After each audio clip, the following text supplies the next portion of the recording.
Hello, hello. What's going on, everybody? Welcome into the Wilberandgold Show. I'm your host, Will Dalton, aka can't even speak, Wilberandgold. On what's today? What the hell is today? On a Wednesday, December 16th, episode 18 of the Wilberandgold Show. Mandalorian finale tonight, I believe. I think it's either tonight or tomorrow. Yeah, it's tonight. It's tonight. Damn. You want to hear something crazy? Christmas is basically a week away, or a week and a day or two, which just absolutely breaks my fucking brain.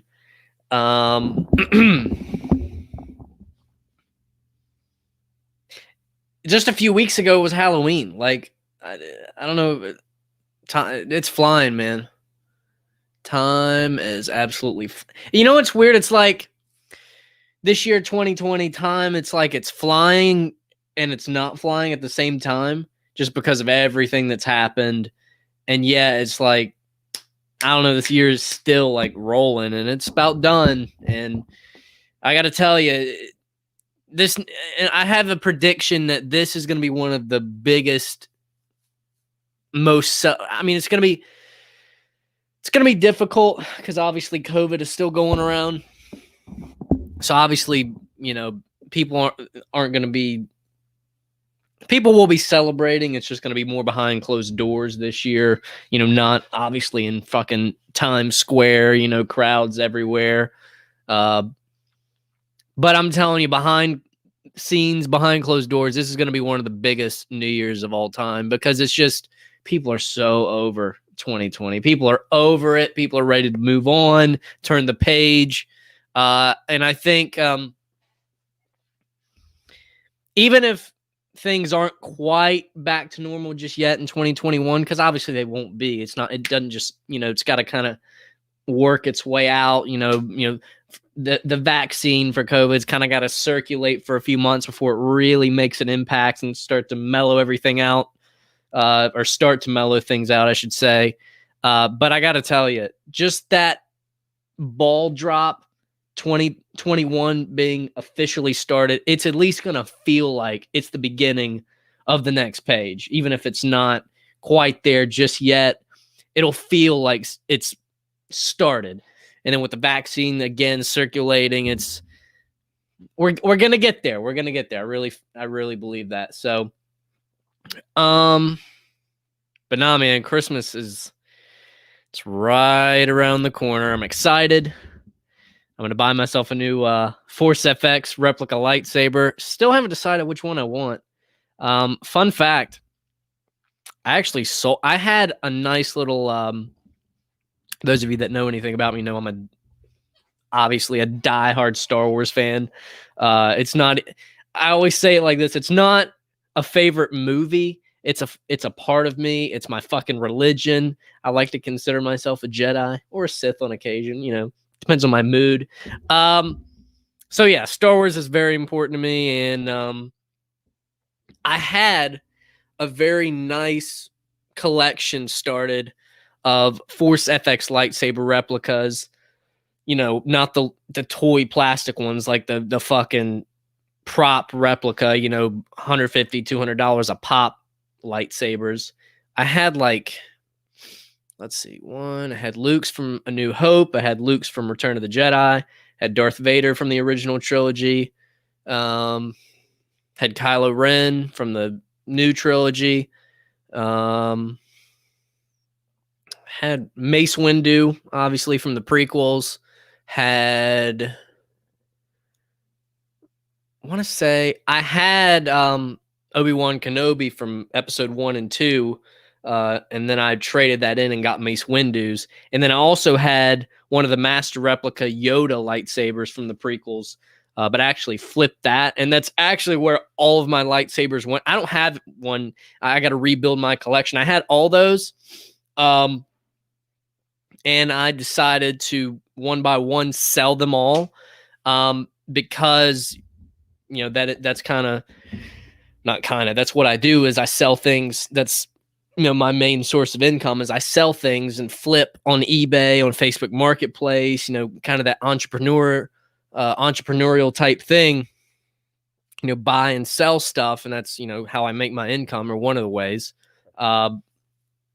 And so I was kind of trying to learn the market for FX lightsabers, and I found, you can make some really, really nice cash. I sold those things for every bit of $150 to $200 a pop. The best flip that I made, so I was in an Edward McKay's used book, video game, CD store. I know we have one in Greensboro and Winston-Salem here in North Carolina. I don't know if they have them elsewhere or in any other states, but it's just like that. It's like a used video game, like retro game, kind of a nerdy store, a lot of like collectibles, Star Wars stuff, Marvel stuff, DC stuff, things like that, comic books.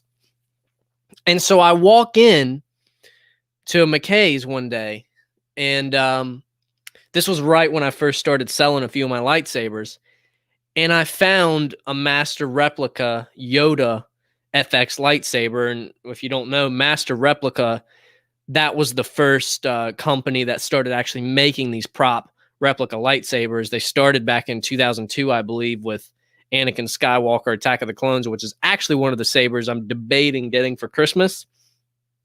It would actually be, I believe that was the first one ever made back in 2002, Anakin Skywalker from Attack of the Clones.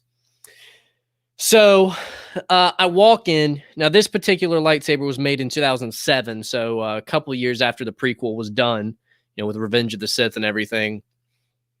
And Master Replica has since gone out of business. However, I would argue they made better sabers than the Black Series. Maybe, I don't know. I think they were better. But Black Series is definitely coming along with just more variety, more characters. That honestly I didn't think we would see. Like Ahsoka's coming out in April, Palpatine's come out this year, Count Dooku, Kit Fisto, characters I did not think Black Series would ever make, but here we go. So yeah, I found a Yoda Master Replica lightsaber from 2007, and they wanted $125 for it, I think. Yeah, $125. And I already knew, just because I'd done my homework and I kind of know what certain sabers go for and what they don't. Master Replica sabers, because they're more rare, because they're older, they tend to go for more than the Black Series sabers. So I looked, and that saber was going consistently every bit of 200 to 250, more so on the 250 side of things. And so I bought it for 125, flipped it within a couple days for 250. Made a nice little profit turnaround on that. So that was the best flip I ever made on FX lightsabers. And so I don't have any more because, I sold them all, and this is how I looked at it. And this is a good way to look at things. If you're, one, I needed the money at the time.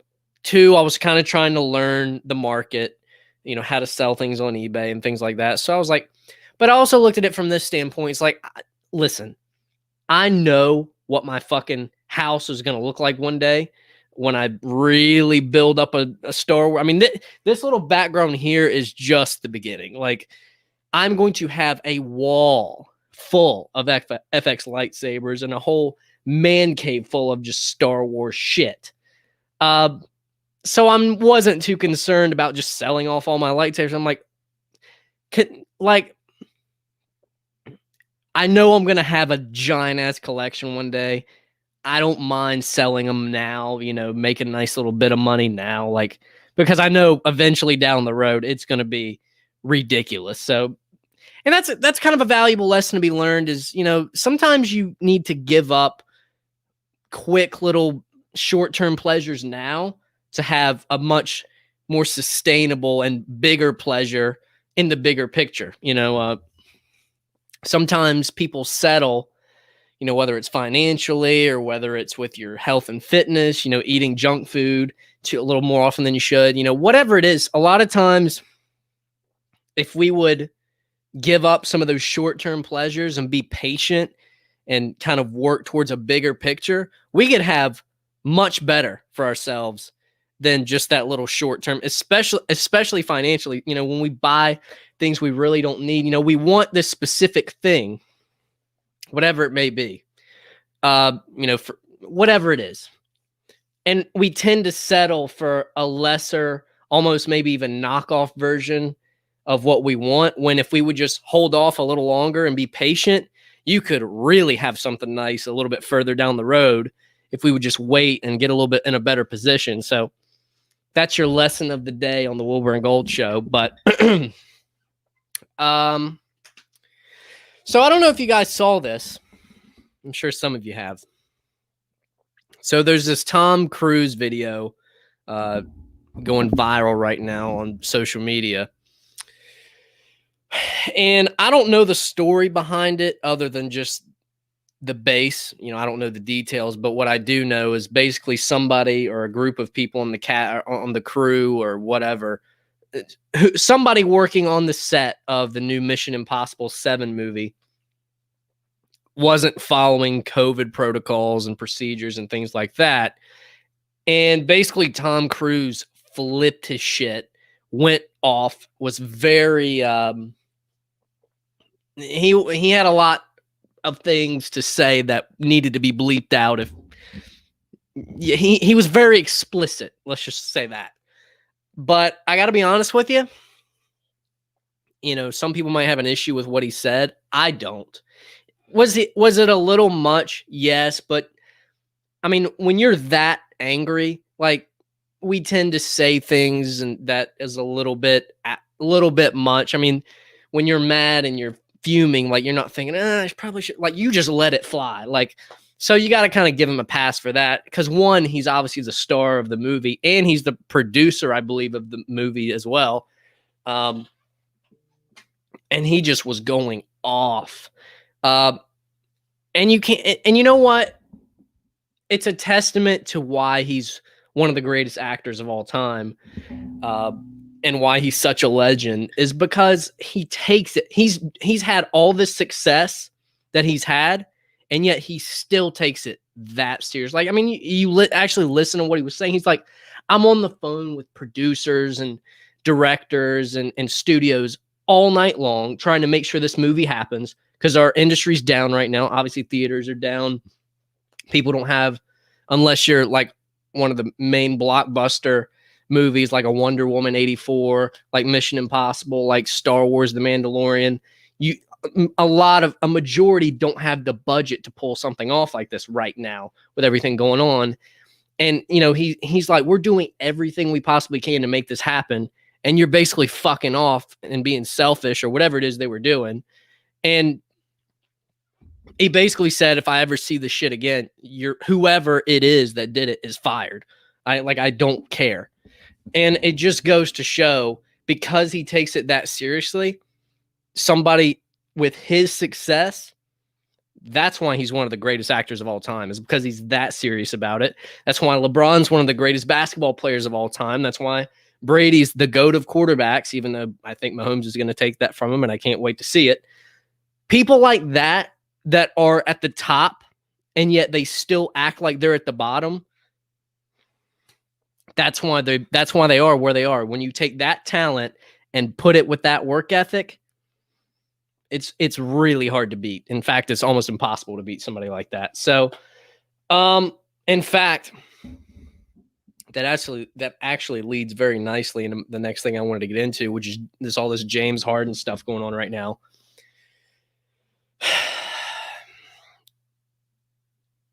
I don't know, man. Like, to me, Harden is a prime example.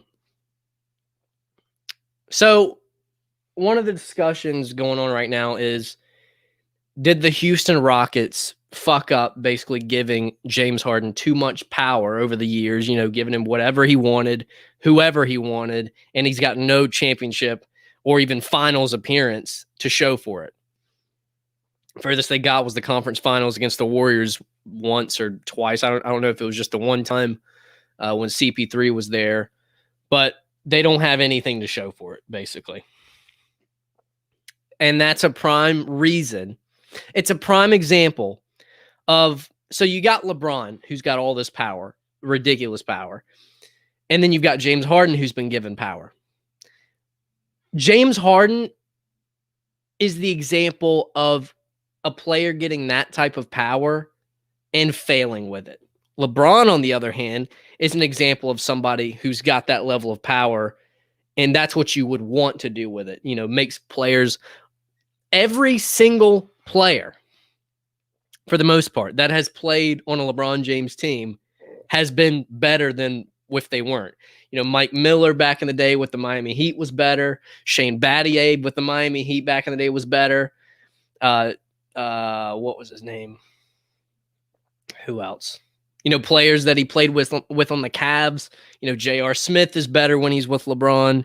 Kyrie was obviously better when he was with LeBron. We won't even get into that. But he makes players better, and he makes it about them. Like, that's why LeBron and AD work so well versus a Harden and a Russ, a Harden and a CP3, because they want it for each other. It's not, you know, well, I want mine and he wants his, and we're trying to each get our own, but we're not meshing it together, which is why LeBron and AD are so just lethal. But yeah, LeBron or James Harden is a prime example of what happens when you give somebody that power and they completely flop with it. LeBron, on the other hand, that's what you want somebody to be like when you give them that level of power. And honestly, I don't know what's going to happen with Harden. I think obviously eventually he's going to get traded. I don't know where. I mean, I'm pretty sure. I think the Nets basically said either it's got a trade for Harden. I think the Rockets said the only way a trade for Harden is going to happen is if you either involve KD or Kyrie. We need one or the other if we're going to give you Harden. Sixers obviously are interested. That's where D'Antoni went. I think no. Yeah. Or was it Daryl Morey that went there? Or both? I don't know. But yeah. I don't know what's going to happen with that shit. All I know is Harden, you know, he obviously looked pretty good at times last night in his preseason debut, but God, like, he did not show, he looks really out of shape. Like, really out of shape compared to what we've seen him. So here's something that I wish we would stop doing. And when I say we, I mean people that are interested in sports or members of the sports media or people who are just interested in sports. And specifically, I'm talking about Doug Peterson and the head coach of the Philadelphia Eagles with this Carson Wentz and Jalen Hurts situation. And all I would say is just don't take these press conferences that they do at the end of the game where you're asking them, oh, who are you going to start next week after Jalen Hurts just went out and got a win against the Saints in his first start in his rookie year. And then you ask, oh, who's going to start? You know, who's going to start next week? You know who's going to start next week. And yet Doug Peterson was like, oh, I'm just going to, you know, the cliche, oh, I'm just going to enjoy this, you know, I'm going to enjoy this tonight and, you know, look at the film and blah, blah, blah. You're starting Jalen Hurts. And in fact, they are starting Jalen Hurts this week. I don't know who they play. But don't take these press conferences too seriously. And don't, like, because a lot of times, first of all, these coaches are exhausted and tired once they get to these things. Two, they're not going to fucking tell you. They're not going to tell you what they're about to do behind the scenes. Like, they're not going to shoot it to you straight most of the time. Now, some coaches will. I'm not saying they're lying. I'm just saying they're not going to give you anything a lot of the time to go off of. They're just going to kind of be cliche and, you know, tell you the cliche thing, you know, oh, I'm going to look at the film. I'm going to enjoy this one tonight. Like, anyone and their mother who knows anything about it knows you're starting Jalen Hurts next week. Same thing happened last week when Jalen Hurts came in against the Packers, and threw a touchdown and really sparked the team and the offense. And then Carson Wentz got benched, and then they asked him in that press conference, like, oh, well, who you starting? We all knew you were starting Jalen Hurts. Like, just don't. And then and when I say don't take these things too seriously, it's then the media the next day, on the shows, just run with it. It's like, just don't put too much into it. Like, oh, why would he say that? What is that? Like, he's not going to give you anything. Like, just don't take it too seriously.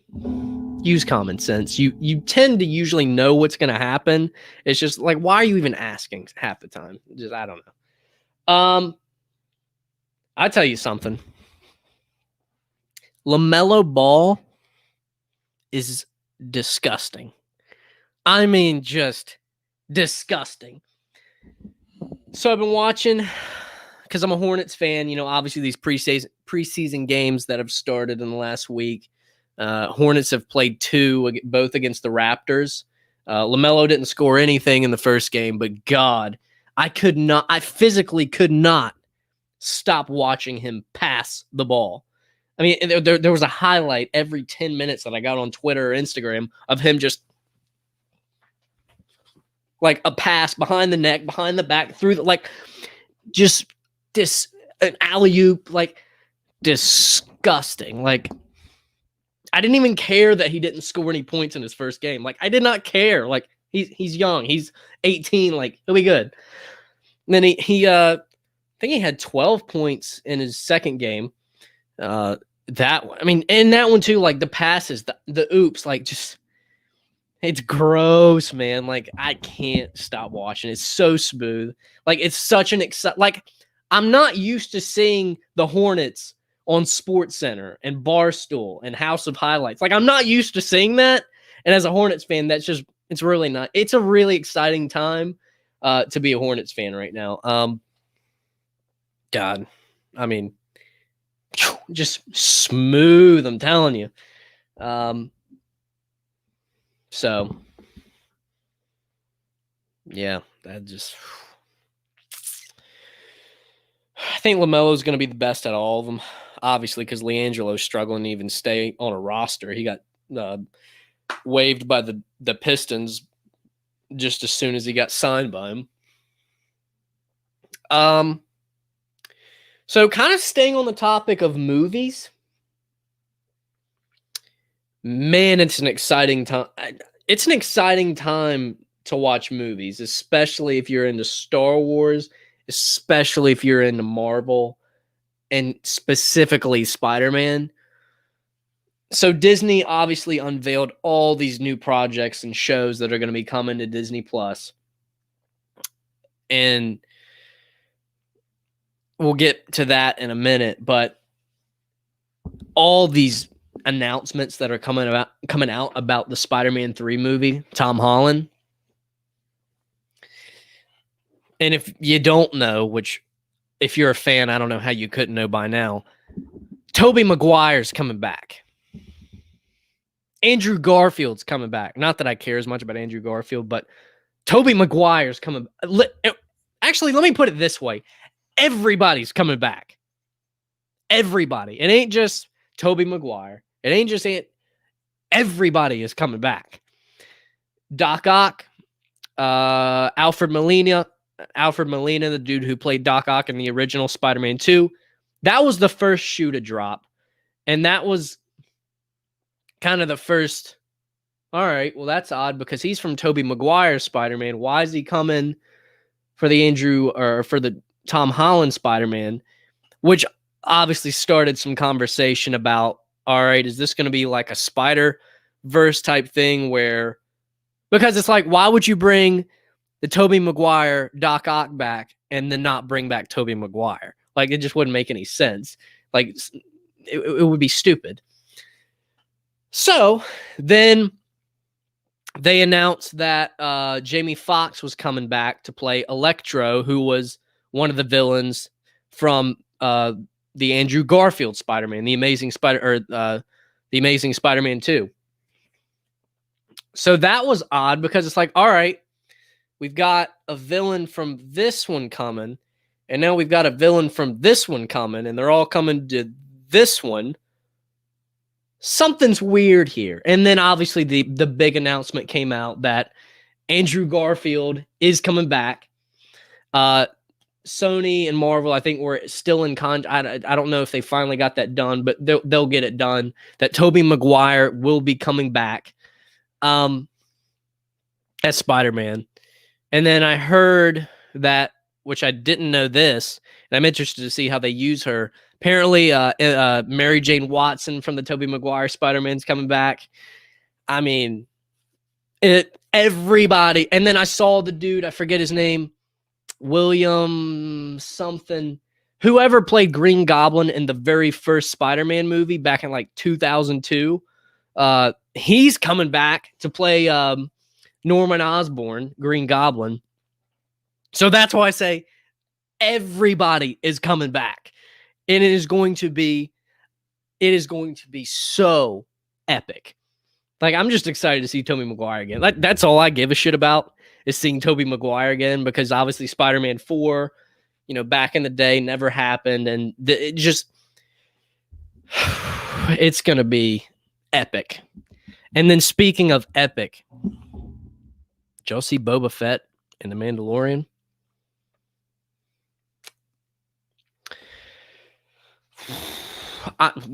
Did y'all see Boba Fett in The Mandalorian? Did y'all see Ahsoka in The Mandalorian? And then, obviously, and getting back to the big Disney project, just drop of all this stuff. Obviously, there's a lot of Star Wars shows coming. There's some movies coming. We're getting the Cassian Andor show, pre-Rogue One. We're getting the Ahsoka spinoff. That'll probably, be connected to Mandalorian. Bad Batch, Clone Wars spinoff. But the big one, the only one that fucking matters, the Obi-Wan Kenobi show that was already announced, several months ago, that it was confirmed it's happening. Ewan McGregor's coming back to play Obi-Wan. He was Obi-Wan in the prequels. But then we got this little announcement that it's something that we've wanted since the announcement of The Force Awakens, Episode 7 back in 2014. We've been wanting it and wanting it and wanting it. Even if it was just an appearance. We wanted to get Hayden Christensen, the actor who played Anakin Skywalker / Darth Vader in Attack of the Clones and Revenge of the Sith back in the prequels. We wanted something from him. Now, in the new trilogy, Force Awakens, Last Jedi, Rise of Skywalker, each one of those movies, we just wanted a ghost, a Jedi Force ghost of Anakin Skywalker appearance. Like, even if it was a 5-minute conversation with either Rey or Kylo Ren, whatever. We just wanted something. And we speculated, but for every single movie, and, we got his voice in that scene where Rey beats Palpatine at the end of Rise of Skywalker, but we never got to see him. We never got any of that. We just heard his voice for like 2 seconds. They announced and confirmed the other day that Hayden Christensen is coming back to play a significant role, to reprise the role of Darth Vader in the Obi-Wan Kenobi movie or show. It's better than we could have possibly imagined, because, if we would have gotten a Force Ghost appearance, that would have been cool. Cool. That would have been great. But it just would have been probably a quick little scene and it would have been done. Which, now that I think about it, this is probably why they didn't go that route, because of the hype that this was going to cause. But we're getting him in the Obi-Wan show, which is taking place 10 years after the events of Episode 3, Revenge of the Sith, my favorite Star Wars movie. When Anakin turned into Darth Vader, the Empire started, and the fall of the Jedi, everything. The most epic Star Wars movie of all time, in my opinion. So, we're getting way more than just a Force Ghost appearance from Anakin. We're getting to see basically what we started at the end of Revenge of the Sith when Anakin went dark, turned into Vader, became a Sith, lost to Obi-Wan and Mustafar, and then the Empire is born. We get to see him at his darkest point, at least at this point in the chronological time. Which to me, and he's going to be a significant character. He's going to be in every single episode. There's going to be 6 episodes, each an hour long, and he and Obi-Wan are going to clash again. It's been confirmed. It's going to be the rematch of the century, everything. So this, to me, is way better than a Force Ghost appearance ever could have been, because it would have been just a quick 5-10 minute segment appearance and then done.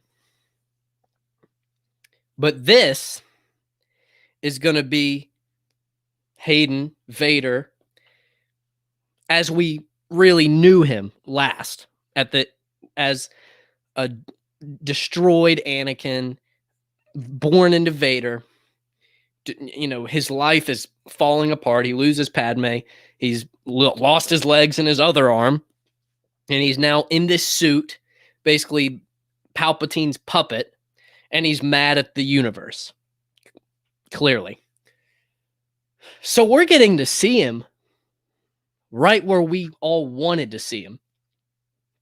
A Force Ghost appearance would have been great, but we're getting something much better. We're going to see him as a significant character in the Obi-Wan Kenobi show, and we're going to get to see him right where we left off in Revenge of the Sith, which, if I had to choose when to see him, that's exactly when I would want it. Right there. Because I think, and I'll wrap up with this, I think for me personally, that's the most fascinating and interesting time that we haven't explored on screen, is the period of time after Revenge of the Sith. You know, I could be more broad and say between 3 and 4, but I'm more interested in the, 10, 15-year window right after Revenge of the Sith. The Empire is being, built. Anakin is dealing with the aftermath of everything at the end of Revenge of the Sith. And I always wanted to see that. But I didn't want to see it as just, what we got in Rogue One, where we saw Vader, or what we got. I didn't want it, if this makes sense, I didn't want it from the outer exterior of Vader. Vader, we see Vader in the suit, but we don't see Anakin, who's in the suit, aka Hayden's Vader. I mean, anybody can hop in the suit and, it's Vader. I wanted Hayden's Vader. I wanted to see him without the helmet, without the mask, in his little chamber, thing that we saw in Empire Strikes Back, or in his, castle that we saw in Rogue One, in the back the tank. Like, I wanted to see what Hayden's Vader looked like after Revenge of the Sith. I wanted to see that, and we're finally gonna get it. So it's literally it. We thought The Mandalorian was good, and it is. It's incredible. It's been really great for Star Wars after a lot of pushback from the sequel trilogy. But man, all these shows, and then topped off by the Obi-Wan show that's bringing the Obi-Wan from the prequels. It's going to basically reboot the prequels and just put us right where we left off in Revenge of the Sith, with Anakin, Vader now, and then with Obi-Wan. Like, we're going to get it all. And so it is going to be like nothing we've ever seen before. So Star Wars is on a very good path right now, which is great, because sequels, I enjoyed them. I liked them, but a lot of people didn't. So this has been a nice little reboot that we probably needed in the Star Wars universe. So yeah, it's going to be good. So that's it for today. Wilbur and Gold show. We'll be back probably tomorrow at some point. Will Dalton, aka Wilbur and Gold, signing off. Hit me up on hit me up on any social media. I'd love to get to know you guys and keep trying to build a community here. So until next time, I think I'm going to go play some Star Wars Battlefront since I'm all hyped up on Star Wars right now. So